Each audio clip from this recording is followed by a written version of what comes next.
Oh, okay. And That was a dance hall? dance hall, cat house, casino, And where was that again? right back there. Well, I know, but just because I started up the camera again.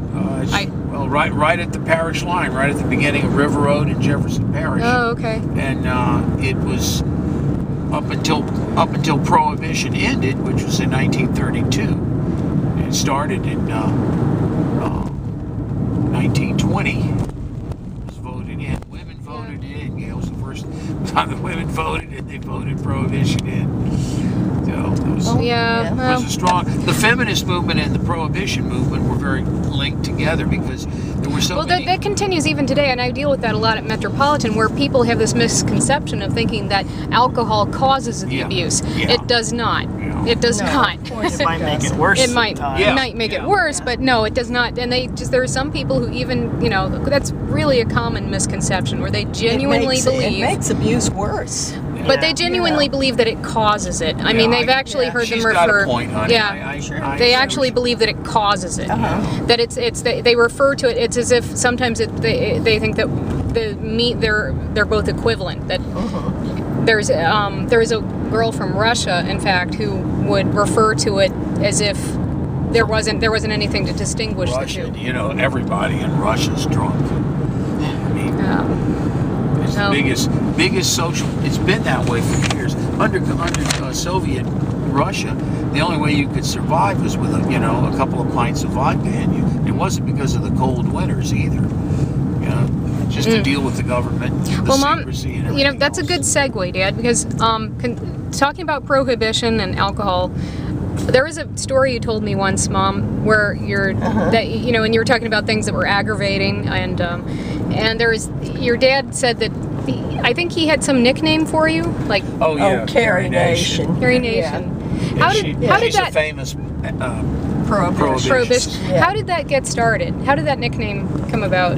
Well, because I would go through the room, and my mother and my father and Uncle Hugh and Aunt Florence would be drunk as skunks. This is true. I can attest to this. And I'd say, booze.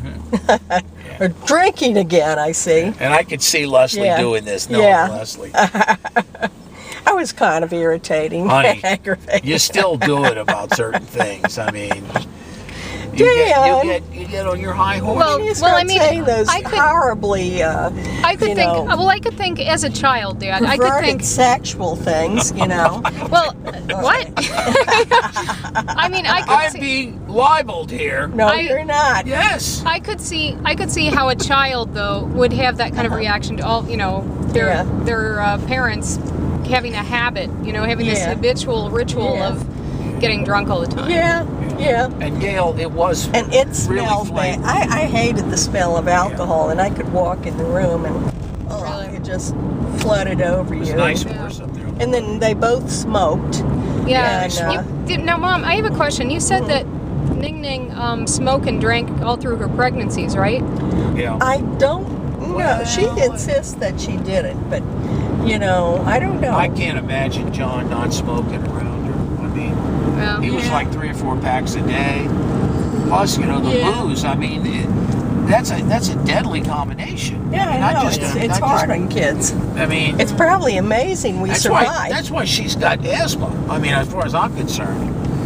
Probably. And allergies. But my parents smoked too. My parents smoked. Yeah, your dad had his pipe.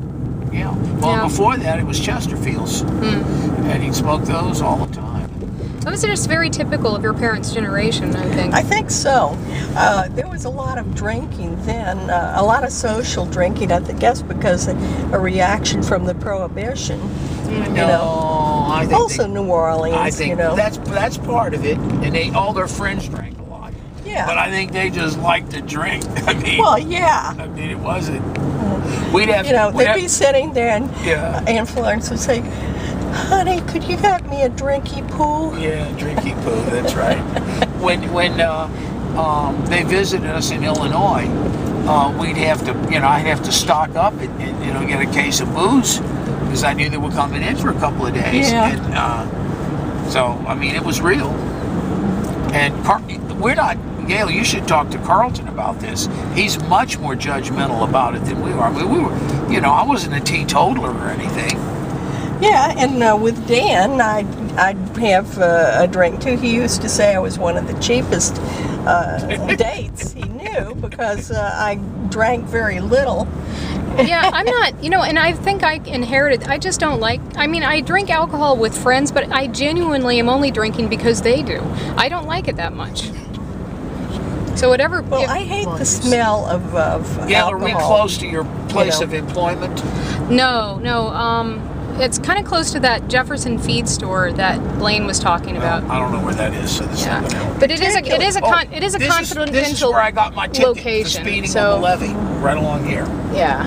Oh, really? Right along here? Yeah. Where that cop followed you on the levee? On the levee. Yeah. Oh, also, Dad, I just realized something. I have the camera going, and you were asking me about a confidential location that I really can't. So I can't. Yeah, I know. That's why I said place of employment. Yeah. I did not specify. Well, okay, but you didn't specify. That's good. Okay. But yeah, cool. but don't ask about that. Okay. Yeah. I didn't know there were all these. Yeah. No, it's actually not a big deal, but kind of sounds like James Bond or something. It kind of is. This is Universal Exports. If you'd like an example of Dan's gross humor. Come on. Well, Mom, I'd be more interested in your childhood. Oh, okay. I don't think I'm that. Yeah, no, that's okay. She's trying to get something demeaning about her. Well, she probably knows about it anyway. Yeah, I probably know about it anyway. Talk to me about Uncle Robin. Uncle Robin. Actually, he was hanging out very much with Mike and Joey a lot, and I didn't, at a certain point I didn't see him, and then he didn't even go to school. He basically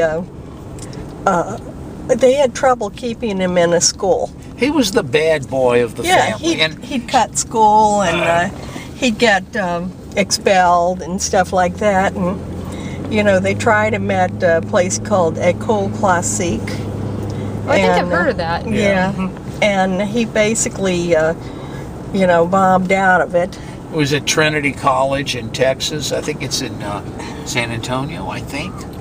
I don't know if he didn't go to college. Yeah, he did. Yeah, I think he was only there like a couple of weeks. Yeah, it was around the time we got married. Yeah, it was around where Zoe was. He had to have gone to college though because he has his degree in social work, right? Yeah, he went back. Yeah, he went. When he was an adult. Okay.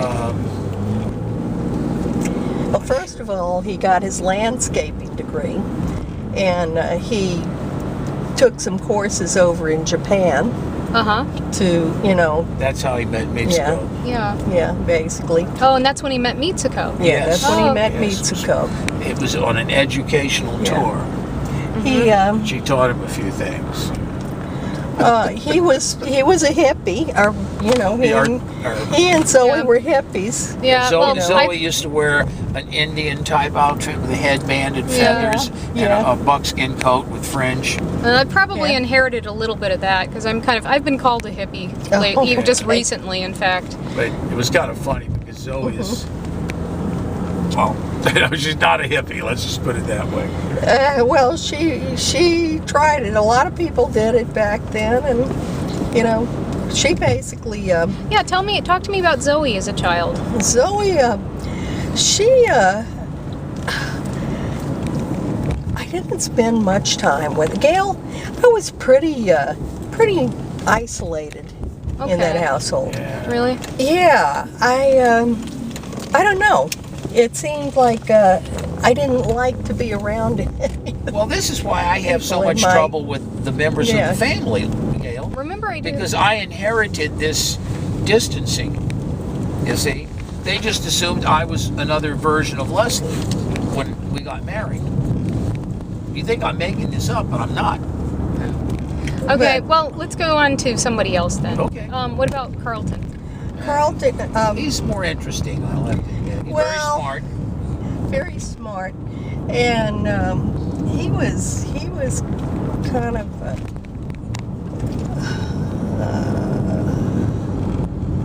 he was sexually abusive. You don't Probably to me.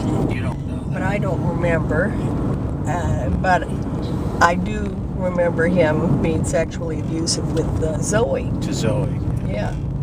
You're getting all some heavy stuff here on Yeah, tape. Mom, Yes. this is pretty heavy for considering that I'm recording it. Yeah. Well, I mean, you You wanted my don't family. ask if you don't want to know. I mean, really. You wanted my family. And it was pretty heavy for me. You know, I was like around 10 or, 11 or 12 or so when he was, doing this kind of stuff. And it was, I kind of just locked out of, I didn't want to have anything to do with anything sexual. So we sort of, how shall I put this? Zoe's marital history, I think, plays into this particular narrative. That it's Possibly. She was trying to get away from the family. and she really had difficulties dealing with us. She still has difficulty dealing with the third husband. And Yeah. the final kicker is, and great irony is, that what does she do? She does marital counseling. Right. This is Which true. I think is really, Well, it's not funny. She probably but has some insight into it. Exactly. yeah, Sometimes I that's mean, how in it fact, works. I've even joked to her about it. Zoe, you should know. You should be, and I wasn't being sarcastic. Well, not, Yeah, no, I don't. not. I don't think he was. yeah, I mean, Yeah, okay. I really meant that. I mean, she, and I guess she's pretty good at it. She's got quite a few clients, so. Uh-huh. Yeah, and she teaches now at Nichols By the way, too. this place was here when I was in high school. It's a good little restaurant. Charles Seafood. Or it used to be Charles's, yeah. Yeah, My parents and I used to go there. that's quite a transition there, Dad. I'm sorry. Yeah. We just happened to Yeah. be by it. But anyway, so my growing up was not all that great, and my memories of childhood were not all that great. Christmas was probably best, and Mardi Gras was good. Yeah. We Well, did. I think you've told me once that one of the reasons that you're an early riser is because that's when you would see your dad. Yeah, basically he would get up at about 5, and and sometimes I would. Go to bed at 8.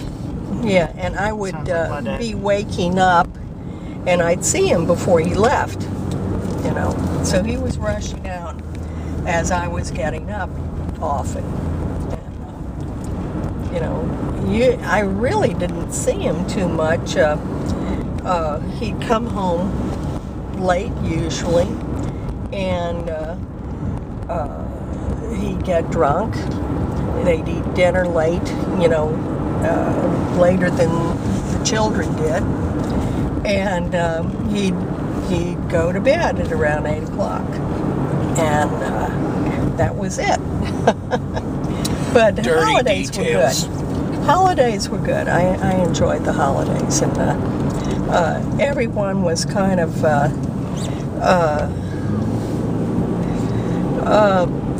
typically themselves, but also, with a special spin to it too. Everyone was trying to get into the spirit and all of this sort of thing, and doing their goofy things that everyone did. And I don't know. It was pretty funny. I've told you about the bubble lights, right? No. Okay. The bubble lights. My father got these yeah. incredible bubble lights, She doesn't know what You you're know what talking they about. are? You'll have to explain to her what they are. They're Christmas lights. The Yeah, and Christmas they would lights, they they were were like a glass and they had a percolator. fluid in They had them. a fluid and they'd get Yeah. hot, and when they got hot, they'd They make would little make bubbles. Yeah. And they That were would travel pretty. up the. I Yeah, just- they were neat. And we all loved them. The kids loved them. But then I think my mother heard the next year that they had caused some fires, and that was basically the end of the bubble lights. Yeah, because Greenfather is, I always called him, Greenfather loved anything gimmicky and Yes. kind of gadgety. He He loved liked it. Oh gadgets. yeah, he loved things I like love that. gadgets many times. And anyway, my mom freaked out over them. That was a pretty often happened.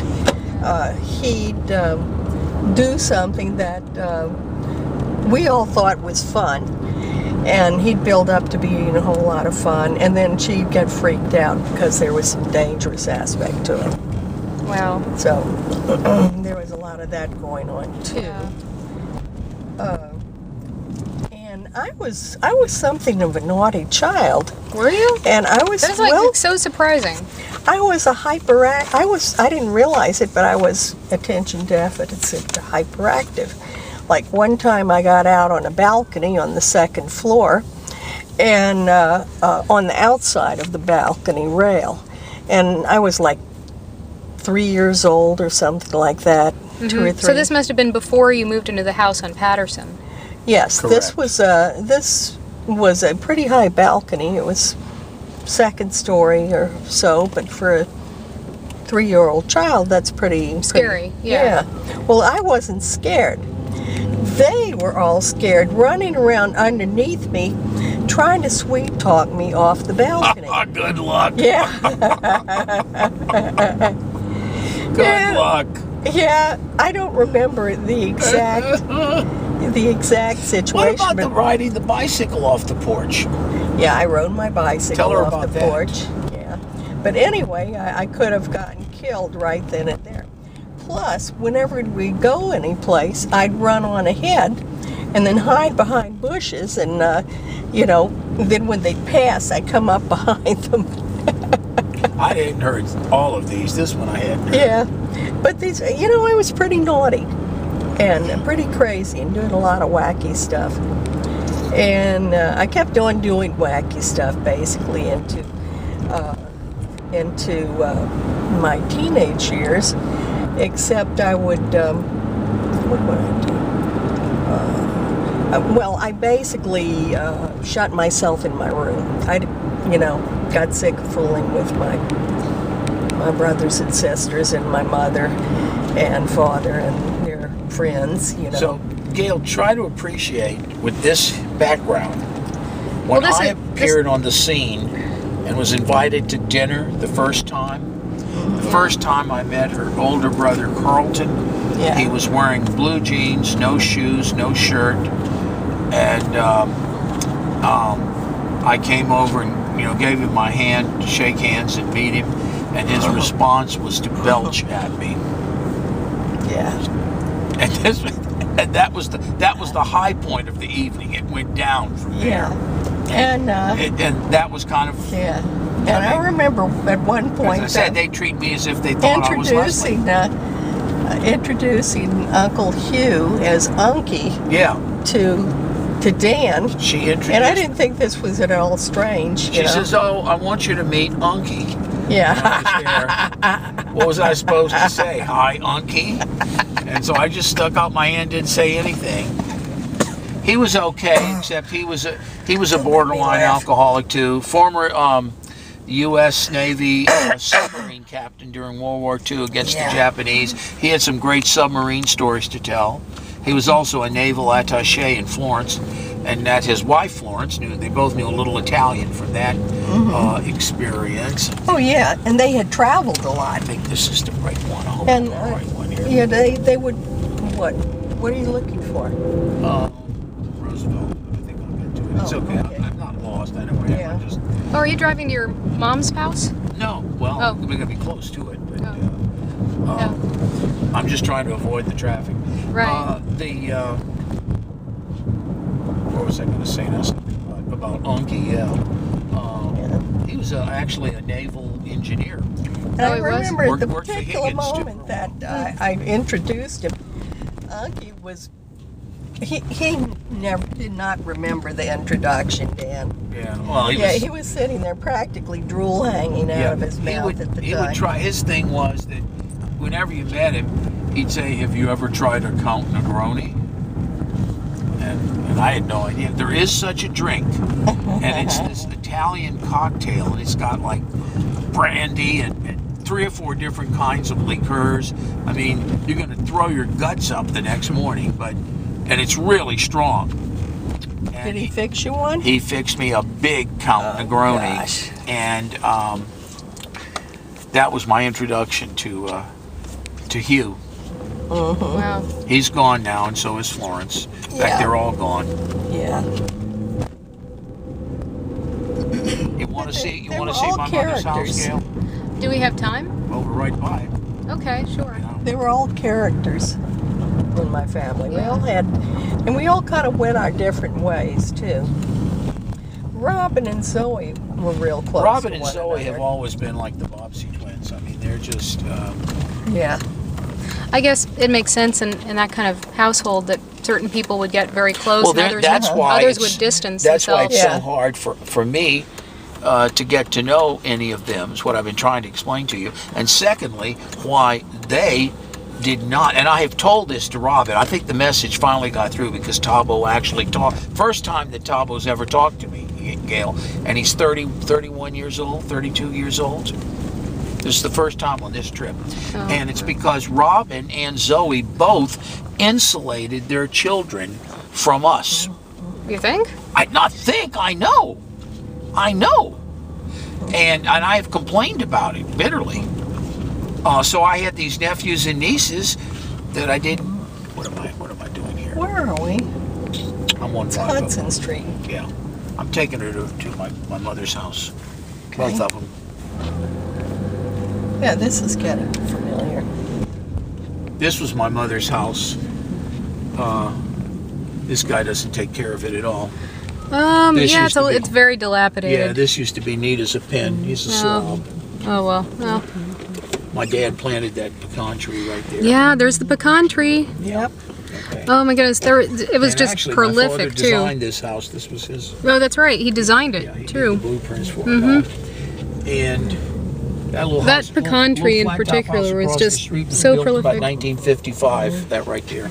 Oh yeah. Yeah, it was And this was typical a of that dirt. period. I have a picture of me and my dog, and when this was just built, this street. This was a dirt road when we moved here. And I'll Wow. show you the first house where I grew up, basically.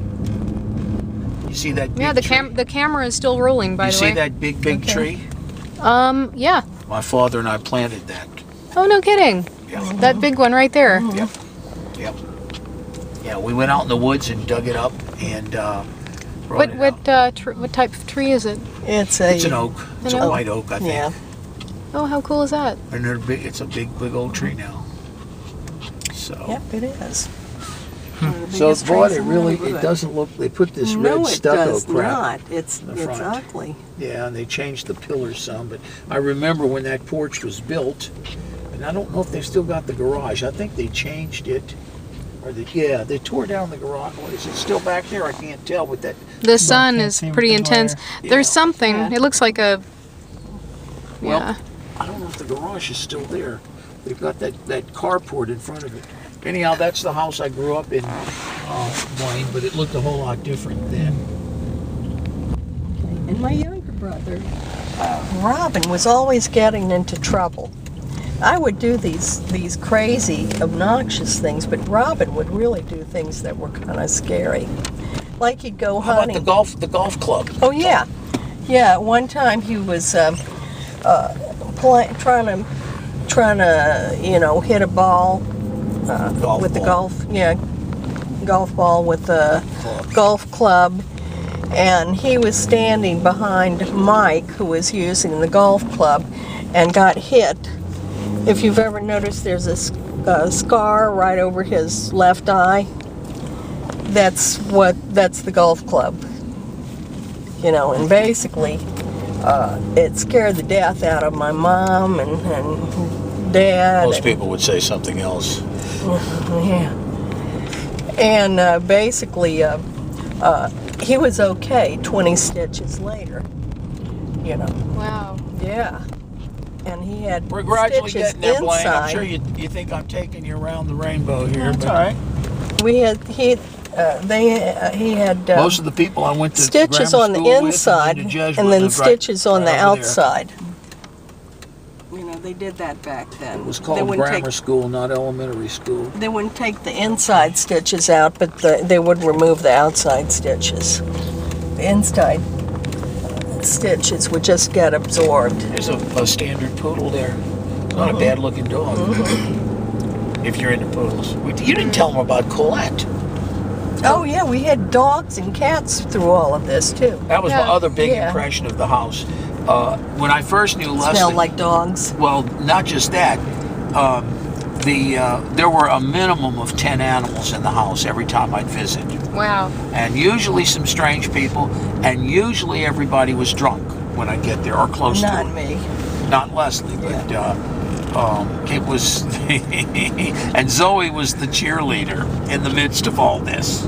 That's what when I met Zoe, she was a cheerleader. Oh, you mean like, oh, okay, like an actual An cheerleader. actual cheerleader. Okay. Yeah.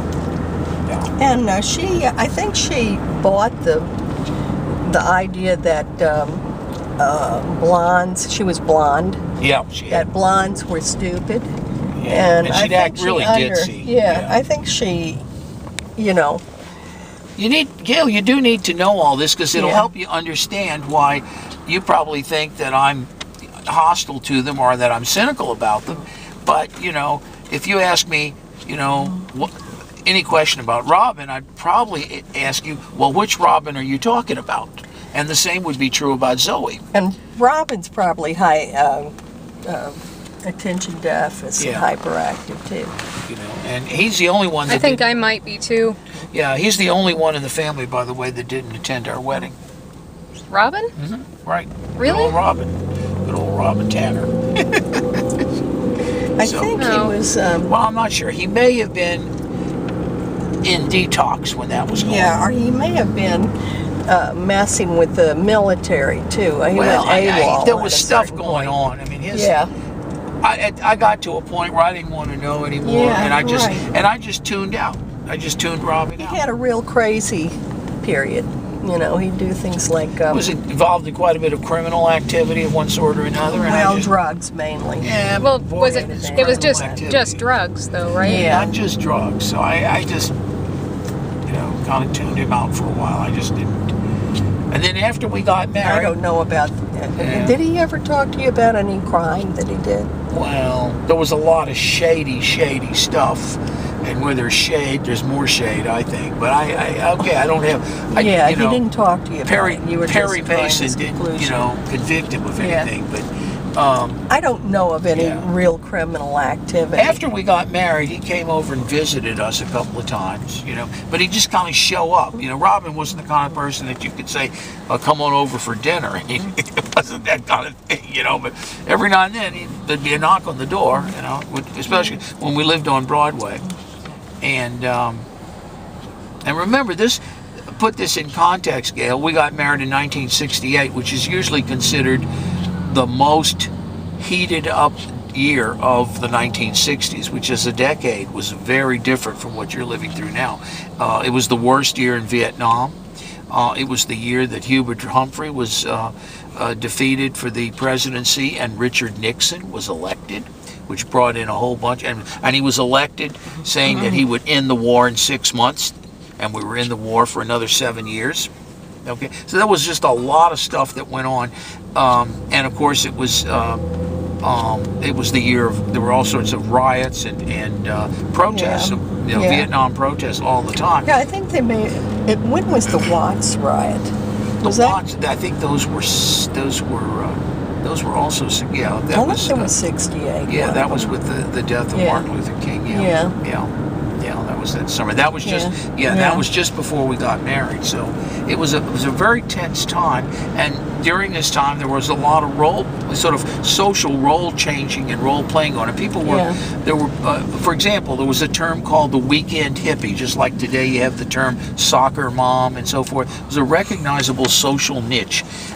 There were people who had a three-piece suit and worked for whatever IBM or whatever, and had their hair trimmed nicely. But on weekends they'd put on a headband and some John Lennon type glasses, smoke a little weed, put jeans on, listen to Jefferson Airplane, and they were called weekend hippies. That was a term that everybody knew, weekend hippie. Interesting. And it wasn't considered bad because it was a way of coping with the man, straight society, and also But you weren't changing society at all by doing that. So there was a lot of hypocrisy, but also there were good things that came out of it. For example, the biggest beneficiary or inheritor, if you like, of the 60s movement and philosophy were universities. The whole idea that students have a right to